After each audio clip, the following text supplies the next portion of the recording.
Chapter 9. A Terrible Fate. When Rebecca returned home, she found the widow in bed, coughing hard. Beside her was Isaac, sitting cross-legged on the floor. As soon as Rebecca came in, he stood up. Without a word, he retreated to his corner and closed the curtains.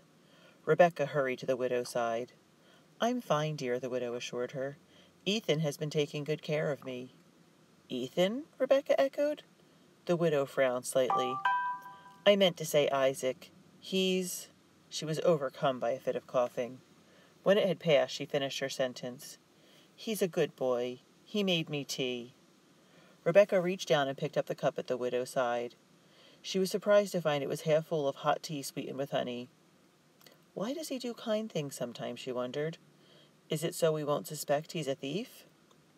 She busied herself fixing soup for their supper. Celinda came home looking worn out from her long day at the Cutters. The two girls walked to the well so they could talk in private. "I sold the nails in the quilt," Rebecca whispered. A shadow passed over Celinda's face, but she said nothing. Rebecca read her sister's thoughts. "Papa will buy new nails to build us another house some day," she assured her. Then she patted her drawstring purse. "And now we've 16 shillings. When we sell the spoons, we'll surely have enough to buy your contract." Celinda brightened. "Do you know where the spoons are?" she asked eagerly. "Nay," said Rebecca, "but I know Isaac's been taking other things too." Rebecca recounted the story she had heard at the Randolphs. Celinda nodded. "Aye, Ezekiel was talking about the thefts today. He says it's all Isaac's doing." "Where can Isaac be hiding the things?" Rebecca wondered aloud. "He might have eaten the bread and cheese. I think he'd eat a whole moose if we gave it to him. But he didn't eat a blanket or a jacket. Where could they be?" In low tones, the sisters discussed the possibilities. Could Isaac have found a secret hiding place inside the small, crowded fort? Or could he be leaving the fort at night and hiding things somewhere in the woods? How could he escape the fort and then return, all without the guards seeing him? Celinda questioned. And why would he steal a blanket and food? It's not cold, and we give him plenty to eat. "Mayhap he plans to run away," Rebecca suggested. She glanced out through the palisade at the wooded hills that loomed in the distance, beyond the fort. "But he wouldn't have much chance traveling in the forest alone." "'Twould be a hard journey to Canada, wouldn't it?" Celinda asked. Rebecca nodded.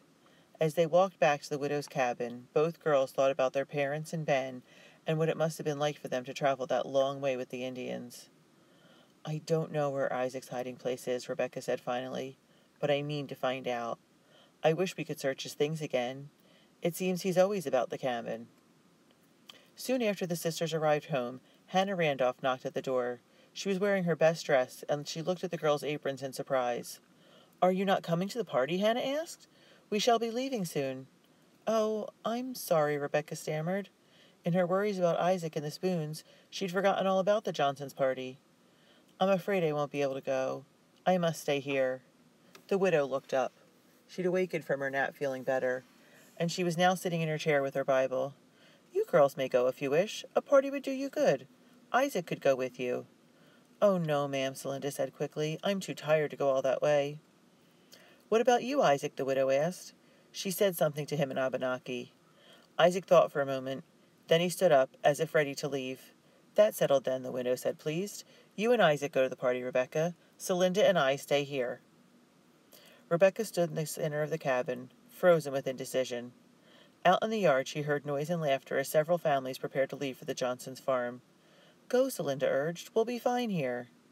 Suddenly Rebecca smiled. "Very well, we'll go." She took off her apron and handed it to her sister. As she did so, she made sure her back was to Isaac and Hannah. She whispered to Celinda, "Search Isaac's things while we're gone." Celinda looked surprised, but she nodded ever so slightly. Rebecca put on her too tight shoes, and she, Hannah, and Isaac headed out to the yard. The sun was beginning to set over the western palisade. In the yard, the men all carried muskets, and a few people held torches high. When everyone was assembled, the guard opened the south gate. "Have a merry time," the guard shouted after them, "and drink some flip for me." It was less than a quarter-mile to the Johnsons' farm, and the crowd walked quickly, full of anticipation for the evening that lay ahead. Hannah chatted excitedly to Rebecca. "I wonder who will dance with me tonight. 'Tis so long since I've danced," she said. She whispered to Rebecca the names of all the boys she would like to dance with, and all the boys she wouldn't dream of dancing with. Both girls were glad the Cutters were not coming to the party. "I'd never want to dance with Ezekiel," Hannah said, making a face. Rebecca nodded in agreement. Then Hannah pointed at Isaac. "And can you imagine dancing with a savage boy like that?" she said loudly enough for Isaac to hear. She giggled. "Bet all he knows is Indian dances." Rebecca was sure Isaac understood some, if not all, of Hannah's comment. His face, however, was as blank as ever. He walked quietly at the edge of the crowd, watching everything but saying nothing. As they neared the Johnsons' farm, Rebecca heard the sweet lilting sound of fiddles drifting out the open window. 6-year-old Sylvanus Johnson stood at the door to meet the partygoers. "Welcome, welcome," he called out, lisping through his missing front teeth. "The party is starting." The Johnsons' party was a lively affair. Even though Mrs. Johnson was about to give birth to her 4th child, she worked hard to put out plenty of food, and Miriam poured cup after cup of punch for the guests. Dancers filled the cabin and spilled out into the farmyard. Rebecca tried to enjoy herself, but she could not put the mystery of Isaac and the spoons out of her head. Every time she looked up, she saw Isaac standing silently in the shadows. Some of the settlers joked about the white Indian boy, while others shot him hostile glances. "He doesn't belong here," Rebecca heard one man say. "I wonder why he came." Silently, Rebecca agreed with the man. "Isaac doesn't belong here," she thought resentfully. Then a sudden question struck her. "I wonder where he does belong." Rebecca and Isaac joined the first group of guests, mostly families with young children, to leave the party. Their walk back to the fort was more tense than the happy stroll the party had been. The night was now pitch black, and the group was smaller. The men held their muskets ready and peered out into the darkness of the forest as they walked. Rebecca noticed that even Isaac seemed particularly alert, watching and listening with every step. They reached the fort safely and found the widow was asleep. Celinda was waiting for them. "I have good news," she announced with a smile. "While you were gone, Captain Stevens and his men came back. I heard the sentry welcoming them." "He's back?" Rebecca exclaimed. She felt a wave of relief. Thank heavens! She looked over toward Isaac, but he had already disappeared into his curtained corner.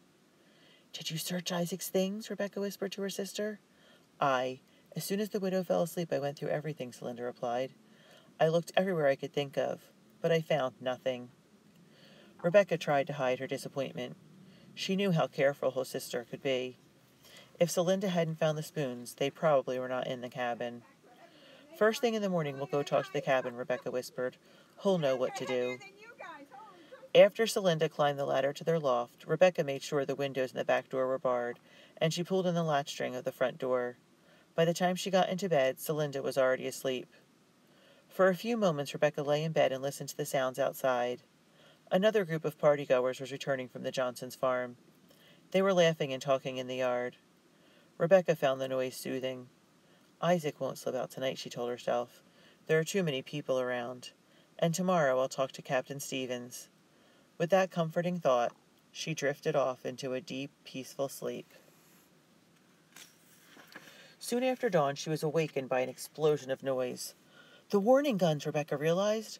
Her stomach churned with fear. She threw on her homespun dress and rushed down the ladder, with Celinda following close behind. The widow, who could sleep through almost anything, was still snoring in her bed. Isaac was standing by the open window, looking out into the yard. Rebecca hurried past him. The settlers, some still in their nightclothes, were gathering in the yard. She could hear voices raised in anger. "We could leave now," Captain Stevens was saying. "We could probably catch them. This time we could teach them a lesson." "No," insisted Lieutenant Willard. "I can't risk the lives of my daughters and grandchildren. If the Indians see us in pursuit, they'll kill them all." The sick feeling in Rebecca's stomach grew. She looked toward the northwest and saw plumes of smoke rising in the air. The Johnsons' farm! She heard the sound of crying behind her. She whirled around to see Mrs. Randolph and Hannah. Rebecca was filled with dread. "What's happened?" Sobbing, Mrs. Randolph explained that Aaron Hosmer, the Johnsons' hired man, had come running into the fort yelling that the Johnsons' farm had been attacked. "They all went to bed late 'cause of the party," said Mrs. Randolph. "A dozen savages woke 'em up just before daybreak." Rebecca heard a sharp intake of breath. It was Celinda. She had joined Rebecca, and now, listening to the tale, she looked paler than ever. She slipped her small calloused hand into her sister's. Did any of the family escape? She asked. Mrs. Randolph shook her head. The Indians had captured Miriam Willard, Mr. and Mrs. Johnson, and their 3 little children, and 2 hired men. Aaron Hosmer had escaped by hiding under a bed when the Indians searched the cabin. He had fled just before they set fire to the building. "We were all so happy together last night," said Mrs. Randolph, wiping a tear from her eye. "I promised Susanna I'd help her when the baby came. And now to think it may be born in the wilderness, without even a midwife. What a terrible fate!" "And poor Miriam," Hannah echoed. "What will she—" The crack of a musket interrupted her. Lieutenant Willard was standing on a barrel in the center of the yard. He'd fired the shot to get everyone's attention. Rebecca was shocked by the lieutenant's appearance. He looked as if he had aged 10 years in a single morning. "For the safety of the captives, we have decided not to pursue the savages," he said in a deep, somber voice. A murmur of sympathy spread through the crowd. Everyone knew how hard it must be for Lieutenant Willard to see his daughters, Susanna Johnson and Miriam Willard, and his beloved grandchildren taken captive. Yet it was well known among the colonists that the Indians would kill their captives rather than surrender them. "We'll double our efforts to protect the fort. There may be more Indian raiding parties out there," Lieutenant Willard continued. As he said this, the gates opened, and Captain Stevens strode out to join the mounted soldiers waiting just outside the fort. Captain Stevens jumped onto his horse, and he and his men galloped away. "Captain Stevens is gone," Rebecca realized as she watched the gates close. She had a sinking feeling inside. "I never had a chance to ask him for his help." "Captain Stevens will patrol the area," the lieutenant said. "There'll be extra patrols and extra guards. Everyone should keep close to the fort. Our enemies could be anywhere." "What about an enemy in the fort?" called out someone from the crowd. Rebecca recognized Ezekiel's voice. "What about the white Indian boy?" "What about him?" the lieutenant asked sharply. "He went to the Johnsons' party last night, didn't he? Mayhap he slipped off and told the Indians all about it. He could have told them the Johnsons were easy pickings." Again there was a murmur in the crowd, but this time it was not so friendly. "Maybe that savage boy did have something to do with the raid," a farmer told his neighbor. "Wouldn't surprise me," the neighbor replied. No, it can be," Rebecca thought frantically. Lieutenant Willard jumped off the barrel and strode to the south gate. The settlers followed him, and Rebecca struggled to get to the front of the crowd. She felt the settlers' anger growing as hot as a bonfire. "What will happen?" she worried. Lieutenant Willard turned to the sentry. "You were on guard last night," he said. "Did you see the white Indian boy go out of the fort?" "Yes, sir," said the sentry. "He went with the others to the party, but he came back early, with the first group of folks." "Did he go out again?" "No, sir." "Are you sure?" "Yes, sir." Lieutenant Willard looked around at the settlers who had gathered behind him.